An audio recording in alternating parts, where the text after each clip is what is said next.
आज आपण बनवणार आहोत झटपट होणारी पापडची चटणी। एकदम सोपी रेसिपी आहे, कोणीही बनवू शकता आणि आता उन्हाळा आहे ना, त्याच्यासाठी तोंडाला लावण्यासाठी एकदम भारी रेसिपी आहे। तर चला सुरुवात करूया। इथे मी पापड भाजून घेत आहे।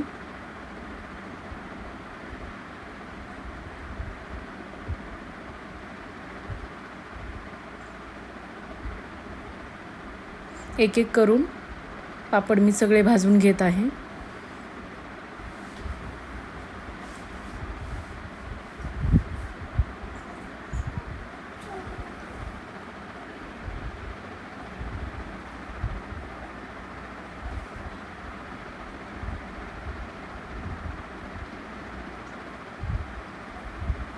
इथे पाहू शकताय मी 5 पापड भाजून घेतले, लालसर भाजलेले। आता आपण ह्याचा बारीक भुगा करून घेणार आहोत। हाताच्या साहाय्याने मी याला बारीक करून घेते।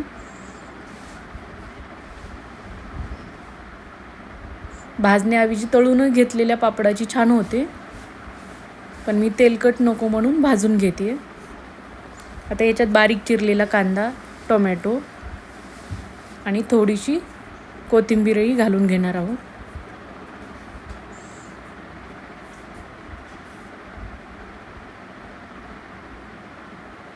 थोडंसं लाल तिखट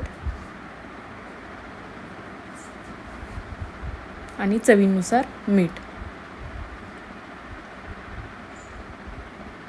आता याला तडका देण्यासाठी मी तेल घेतलेलं आहे।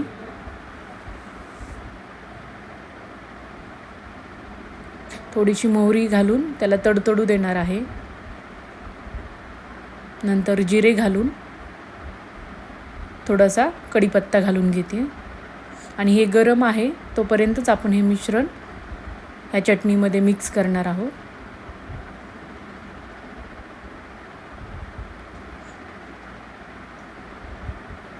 आता सगळं मिक्स करून घेऊया छान।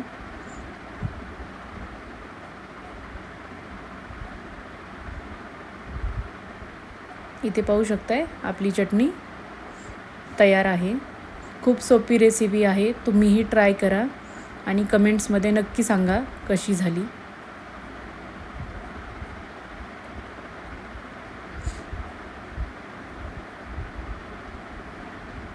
Thank you.